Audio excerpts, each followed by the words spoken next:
여러분 안녕하십니까. 1월 6일 월요일 아침입니다. 전인식입니다. 근데 사실 저는 지금 이 방송을 일요일 날 밤에 찍고 있습니다. 오늘 주사를 2대나 맞았습니다. 몸이 예전 같지 않습니다. 윤 대통령은 어떻게 이 하루아침에 이처럼 나락에 떨어졌을까요? 대한민국 국가원수이자 행정수반으로 막강한 권력을 가졌던 윤석열, 그 윤 대통령은 한 달 전 12월 3일 밤 느닷없이 비상계엄을 선포를 했고, 국회에서 곧장 계엄 해제를 결의하자 불과 6시간 만에 계엄을 해제했습니다. 이 해프닝 같은 돌발 행동이 반윤 세력에게 엄청난 기회를 줬습니다. 감옥행 카운트다운을 인내하고 있던 이재명은 곧장 윤 대통령의 탄핵 소추에 나섰습니다. 마치 기다리고 있었던 듯이 말입니다. 하긴 그 며칠 전에 이석연과 만났을 때 적어도 경비계엄 정도는 있을 것으로 안다, 이 비슷한 얘기를 한 적이 있습니다. 그래서 저는 무척 의심스럽습니다. 그리고 반윤이 된 한동훈은 윤 대통령이 두 번째 담화를 하자 내란을 자백했다, 이렇게 폭탄성 발언을 했습니다. 그것도 의원총회에서 말입니다. 이제 민주당의 전성시대가 펼쳐졌습니다. 문자 그대로 이재명 전성시대, 민주당 전성시대입니다. 지금 권력의 추는 여의도 이재명에게 쏠려있다고 해도 과언이 아닙니다. 가장 처참한 장면은 이것입니다. 공수처와 검찰, 경찰 등 윤 대통령에게서 임명장을 받았던 수사기관들이 장들은 서로 먼저 윤 대통령의 신병을 확보하겠다고 나섰습니다. 게다가 경찰청 국수본은 마침내 경찰청장과 서울경찰청장을 내란죄에 가담했다고 해서 구속을 시켰습니다. 자중질환이 벌어진 겁니다. 윤석열 대통령은 자신이 8년 전에 박 대통령을 밀어붙였던 뇌물, 직권남용 대신에 이번에 내란죄의 우두머리, 그러니까 내란죄 수괴로 몰렸습니다. 대한민국의 거의 모든 언론과 지식인들, 그리고 제가 늘 드리는 말씀입니다만 법률가들이 90%가 윤 대통령의 비상계엄 선포행위는 내란죄가 된다고 단언했습니다. 문자 그대로 윤 대통령은 막다른 골목에 내몰렸습니다. 자, 그러나 일부 지식인들 그리고 시민들이 저항을 시작했습니다. 이제 저항군은 점점 불어나고 있습니다.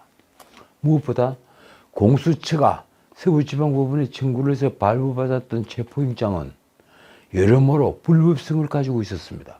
우선 공수처의 관할 법원인 서울중앙지법이 아닌 서부지법에 청구한 것부터 문제가 됐습니다. 공수처장 오동훈과 그리고 체포영장을 발부한 이순영 부장판사가 같은 우리법 연구위 출신이었던 것입니다. 게다가 그 영장은 형소법 110조와 111조 적용을 배제한다는 취지의 월권적 표현이 들어있었습니다. 111조 예외로 한다, 이런 식의 이상한 표현을 썼죠. 그런데 무엇보다 큰 문제는 내란죄 수사 권한이 없는 공수처가 윤 대통령 체포영장을 청구를 한 것입니다. 이걸 우리가 어떻게 봐야 합니까? 어떻든 체포영장은 나왔지만 다들 아시다시피 아직 공수처는 집행을 하지 못하고 있습니다. 어떻든 지금 촬영하고 있는 이 순간까지, 지금까지는 공수처는 아무런 소득도 얻지 못했습니다. 공수처는 금요일 오전 8시 4분 전부터 윤 대통령 체포영장을 집행하기 위해 관저 내로 진입을 시도를 했죠. 그러다 경호처와 대치가 이어지면서 오후 1시 30분쯤 철수를 했습니다. 국민의힘 의원들도 일부지만 윤 대통령 사수에 나섰습니다. 몇 분 되지는 않습니다만 윤상현, 김민전 의원이 대표적입니다. 나경원 의원은 공수처의 영장 집행을 진짜 내란이라며 비난했습니다. 나경원이 페이스북에 쓴 글이 이렇습니다. 지금 진짜 내란이 자행되고 있다. 계엄이라는 사태를 이유로 그 이후 1년의 절차가 모두 법치주의를 파괴시키고 있다. 제가 알기로 나경원은 정말 괜찮은 법조인입니다. 그런데 그 나경원 의원이 법치주의를 완전히 파괴를 하고 있다, 이렇게 평가를 하고 있습니다. 그러면서 자신의 원내대표 시절 문재인이 밀어붙였던 공수처를 이렇게 비판했습니다. 원내대표 시절 태어나서는 안 되는 기관이라고 그리도 반대를 했던 공수처가 이제 민주당이 원하는 대로 법을 마음대로 유린하면서 체포영장을 받아 집행에 나서고 있다. 나경원은 공수처가 내란죄 수사권이 없는데도 불법적 수단을 동원한다고 지적을 했습니다. 공수처와 경찰로 이루어진 공조수사본부는 법 규정에도 없는 기구다. 대체 무슨 근거로 공수처가 대통령 출석을 3차례나 요구하고 체포영장을 청구하며 여론을 선동하는 것이냐. 나경원은 법을 초월해 무리한 수사를 이어가더니 결국 우리법연구회 소속 판사를 통해 받은 체포영장을 기어이 집행하겠다고 한다면서 이렇게 결론을 지었습니다. 한마디로 무법천지다. 그들의 기준대로라면 이것이야말로 내란 아닌가. 어떻든 한남 통일 때는 금요일 이후 집회가 계속되는데 눈까지 내리면서 일대 교통이 마비되고 있습니다.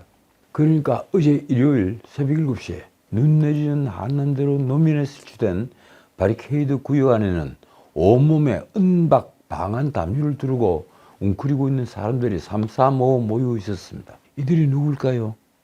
이른바 윤석열 즉각 퇴진 사회 대개혁 비상행동. 참 이름이 거창합니다. 이 비상행동이라는 단체와 그리고 민노총 등이라고 합니다. 저는 노조가 이렇게 정치에 나서는 걸 정말 이해를 할 수가 없습니다. 그런데 이들과 6개월 사이에 두고 500m 정도 떨어진 곳에는 윤 대통령을 길사옹이하겠다 하면서 윤 대통령 지지자들이 엄청나게 많이 모여 있습니다. 이들은 언제 대통령 관저로 급습을 할지 모르는 공수처를 막기 위해 한밤에도 윤 대통령을 보호하기 위해서 담요를 몸에 두르고 태극기를 든 채 밤을 새웠습니다. 그런데 민주당이 이번 윤석열 대통령 탄핵 소추를 얼마나 무리하게 밀어붙였는지, 그리고 이재명이 대통령 출마 기회를 얻기 위해서 무슨 짓이든 한다는 것을 보여주는 일이 벌어졌습니다. 윤석열 대통령의 비상계엄 선포와 내란 혐의 등을 이유로 탄핵을 소추한 국회가 엄격히 말하자면 민주당이 3일 태도를 갑자기 바꾼 것입니다. 말하자면 이렇습니다. 이 민주당 중심인 국회 탄핵소추단은 헌법재판소에 형법상 내란죄에 해당한다는 주장을 철회하겠다. 갑자기 이렇게 내란죄 처리를 들고 나왔습니다. 그 전에 헌법재판소가 내란죄 주장을 철회하라고 했다는 소문이 돌았습니다. 주진우 의원이 얘기를 했죠. 나중에 다시 설명을 드리겠습니다. 그런데 국회 대리인단이 두 번째 변론 준비기일에서 밝힌 내용은 이렇습니다. 내란죄를 탄핵소추사유에서 처리한다. 내란 혐의의 유무죄 판단은 형사법정에서 지행되고 입증될 것이다. 결국 윤석열 정부 출범 이후 29회에 달하는 상습적인 민주당의 탄핵 남발이 이제 자승자박이 된 모양입니다. 민주당 등 6개 야당은 대통령이 12.3 비상계엄 직후에 탄핵에 착수를 했죠. 결국 졸속으로 인한 문제가 그때 드러났습니다. 12월 7일 의결 정족수 미달로 원래는 표결 불성립이라고 얘기를 한, 그렇지만 사실은 부결이 된 1차 탄핵소추안에는 북한, 중국, 러시아와 관련한 정부의 외교 노선을 탄핵 사유로 넣어놨습니다. 이게 말이 되는가요? 이렇습니다.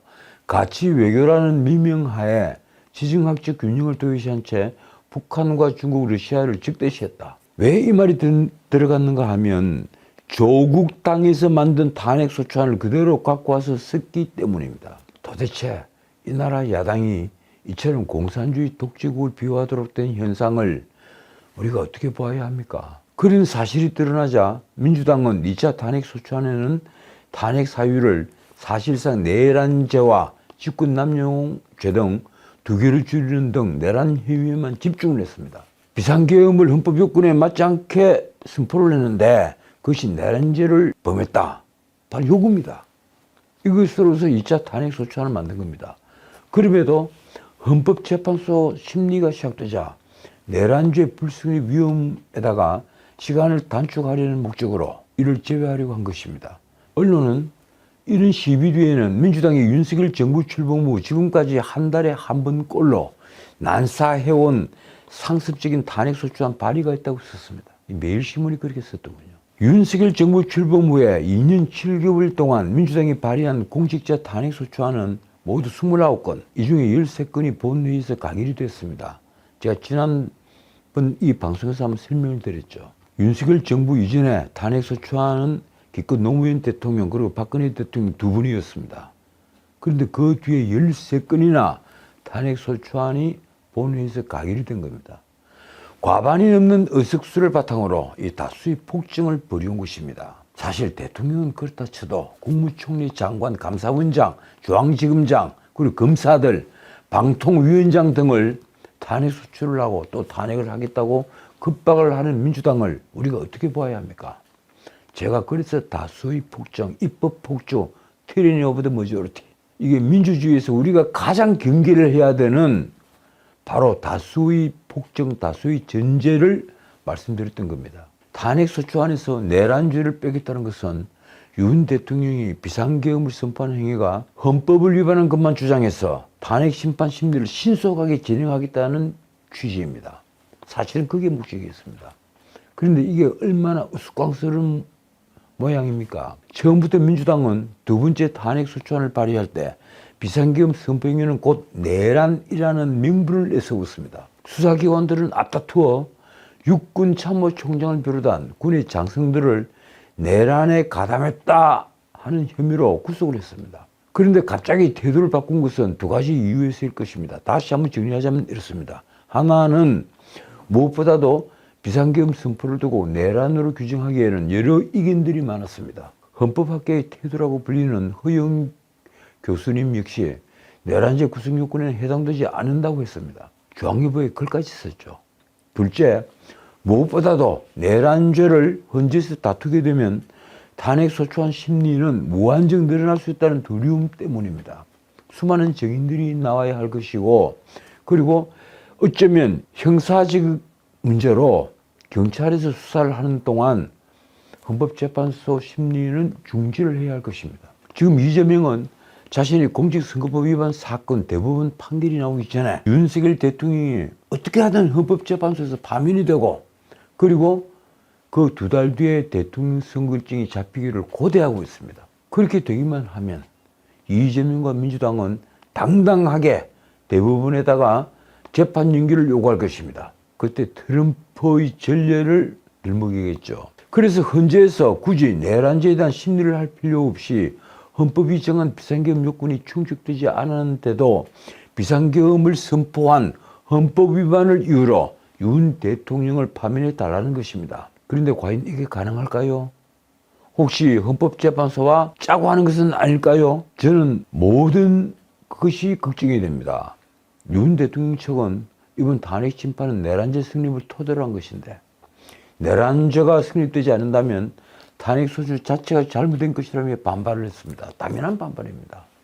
윤 대통령 측이 내란죄에 대한 증거조사가 이루어져야 한다고 강하게 반발을 하자 헌법재판소는 국회 측에 추가 서면 자료를 제출하라고 요구를 했습니다. 결국 내란죄를 윤 대통령의 탄핵 심판 대상에 포함할지 여부는 이르면 오는 1월 14일부터 진행되는 정식 변론기일에서 결정이 될 전망입니다. 그런데 이 문제는 아주 쉬운 문제입니다. 그리고 사실 이 문제는 이번이 처음이 아닙니다. 제가 과거에 기회 있을 때마다 한 말이지만 조광윤 때 기자회견 때도 얘기를 했죠. 박근혜 대통령 때도 똑같은 일이 있었습니다. 당시 국회 탄핵소추단은 박근혜 대통령을 헌법위반 5개, 법률위반 8개로, 뇌물죄 같은 법률위반 8개로 탄핵소추안을 제기했습니다. 그런데 강일원 주심은 이를 권력의 사유화 그리고 민주주의를 파괴했다, 민주주의 절차를 파괴를 했다, 이런 등등 헌법위반 2개로 정리를 하라, 이렇게 권성동에게 헌재재판정에서 직접 요구를 했습니다. 당시 국회 측은 권성동 법사위원장이 탄핵소추를 맡고 있었죠. 그런데 권성동은 이에 순응을 해서 탄핵소추안을 임의로 고쳤습니다. 제가 임의로 고쳤다는 말은 탄핵소추안은, 대통령 탄핵소추안은 국회에서 제적 3분의 2 이상의 찬성으로 결정이 되는 겁니다. 그런 탄핵소추안을 법사위원장이 일방적으로 고친다는 것은 분명히 월권이었습니다. 그래서 제가 임의로 고쳤다고 표현을 하는 겁니다. 그런데 이번에 똑같은 일이 반복이 되는 것입니다. 이번 탄핵소추안은요, 그때와 더 다릅니다. 문자 그대로 내란죄 때문에, 비상계엄 선포는 내란죄고 이 내란죄 때문에 윤석열 대통령을 탄핵한다, 파면해 주십시오, 이렇게 주장을 하고 있는데 그 내란죄를 빼겠다는 겁니다. 언론에 나온 법조계의 일반적인 의견은 이렇습니다. 탄핵소추 의결서에 담긴 내란죄를 임의로 배제한다면 심판 절차의 적법성 논란이 일 수 있다. 적법성 논란이 일 수 있다 정도가 아니고요. 사실은 만약에 이 내란죄 이 부분을 임의로 제외를 시킨다면 탄핵재판은 불가능합니다. 국민의힘은 국회에서 의결된 탄핵 사유를 변경하려면 국회 의결 절차를 다시 거쳐야 한다는 당연한 주장을 펴고 있습니다. 탄핵 사유의 핵심인 내란죄를 빼 윤 대통령을 최대한 빨리 파면하고 이재명 민주당 대표의 사법 리스크를 피하려는 것이다. 자, 다시 과거로 돌아가 국회가 12월 14일 통과시킨 윤 대통령 탄핵소추 의결서 내용을 한번 볼까요? 윤 대통령이 계엄 선포권을 남용해 국헌을 문란할 목적으로 정부, 군대와 경찰을 동원해서 무장폭동하는 내란죄를 저질렀다. 윤 대통령의 행위는 형법인 내란죄, 직권남용죄 등 중대범죄에 해당한다. 자, 이런데도 여기서 내란죄를 빼면 뭡니까? 안고가 빠진 앙이 되는 겁니다. 이처럼 탄핵소추의 핵심 사유로 내란죄를 직시해 두고 이제 와서 철회를 하겠다 이렇게 나선 것은요, 아까 말씀을 드렸지만 결국 탄핵을 주도한 민주당이 재판 속도를 앞당기려는 전략인 것은 분명합니다. 이재명의 직권을 위해서는 무엇이든 해야 한다는 것입니다. 이게 말이 안 되는 겁니다. 대한민국 민주주의를 어디까지 추락을 시켜야 합니까? 국회 탄핵소추 대리인단은 이렇게 변명을 했습니다. 윤 대통령이 형법을 위반한 사실관계와 헌법을 위반한 사실관계가 사실상 동일하다. 헌법재판이 형법 위반 여부에 매몰되는 것을 방지하기 위해 헌법 위반에 대한 사실관계를 다투겠다. 참 말 같은 소리를 하십시오. 결국 형법상 내란죄 여부를 판단하려면 더 많은 증인과 증거가 있어야 하고 입증할 부담은 아마 상상 이상으로 커질 겁니다. 단순히 위헌성을 따지는 것보다 심리기간이 몇 배 길어질 수 있습니다. 다시 정리하자면 윤 대통령 측의 논리는 아주 간단합니다. 민주당이 내란죄라고 몰면서 국민의 관심사도 내란이 있었느냐이다. 결국 실질적으로 내란죄를 평가하지 않고 탄핵 여부만 판단할 수는 없다. 그렇습니다. 저도 그렇게 생각합니다. 솔직히 말해 민주당은 12월 4일 새벽 계엄 해제 후에 시종 일관 윤 대통령에게 내란죄의 덫을 씌우고 그리고 그 내란죄 프레임 아래 여론을 끌어왔습니다. 언론부터 그랬습니다. 그래서 사상 유례없는 속도로 의결을 한 탄핵소추안을 내란죄 수결하는 이유를 밀어붙였는데 이제 와서 내란죄가 필요 없으니 빼겠다는 것입니다. 국민의힘 지도부의 말이 이렇습니다. 국회 측이 탄핵 사유를 필요하면 넣었다가 뺐다가 하고 있다. 비상계엄은 원칙적으로 대통령이 통치행위로 내란죄를 빼버리면 문제될 것이 하나도 없다. 그렇습니다. 비상계엄 선포행위는 사법심사의 대상이 되지 않는 고도의 통치행위에 속하고 따라서 그 비상계엄 요건에 부합하느냐 여부를 판단할 수 있는 권한도 윤석열 대통령만이 가지고 있습니다. 이 경우에 헌법재판소는 국회의 변경된 탄핵소추안에 대해서는 당연히 각하해야 할 것입니다. 쉽게 말해서 대통령이 헌법 요건에 맞지 않는 비상계엄을 선포했다. 딱 요것만 달랑 주장을 하면 그건 각하를 해야 합니다. 그건 사법심사의 대상이 되지 않는 대통령의 통치행위에 속하기 때문입니다. 자, 그런데 민주당의 말이 참 묘합니다. 내란죄를 탄핵 사유에서 처리하는 것이 내란죄가 아니라고 말하는 것은 아니다 라는 것입니다. 한편 국민의힘 법률자문위원장인 주진우는 헌재의 예단을 걱정했습니다. 아까 제가 미리 말씀을 드렸죠. 헌법재판소와 짜고 노는 것 아니냐 이런 염려가 있다. 주진우의 말입니다. 재판부 권유로 탄핵 사유에서 내란죄를 처리한다니 이런 황당한 진행도 있나. 내란죄는 탄핵 사유의 핵심이었음에도 재판부가 직접 처리를 권유했다는 것은 탄핵 인용이라는 예단을 내비친 것으로 읽힌다. 그렇습니다. 만약에 재판부가 직접 내란죄를 빼세요 이렇게 말을 했다면 그건 재판부가 어떤 예단을 갖고 있다는 것을 보여주는 것입니다.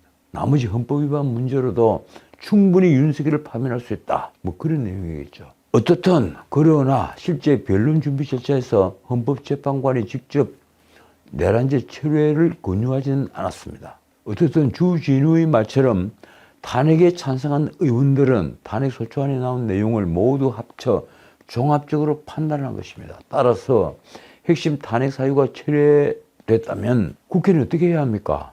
새로운 결의가 필요합니다. 그건 너무나 당연합니다. 자, 국민의힘은 이 문제를 논의하기 위해서 이틀 전 4일 긴급 의원총회를 열었습니다. 그런데 의총 내내 국민의힘은 윤석열 대통령과의 관계 설정을 두고 논란을 벌였더군요. 현재 국민의힘 입장을 정리하면 이렇습니다. 윤 대통령과 관계를 단절하지는 않았지만 엄호하는 것도 아니다. 현재로서는 당이 윤 대통령을 방탄한다고 보여서는 안 되지만 윤 대통령을 버렸다고도 보여서는 안 되는 상황이다.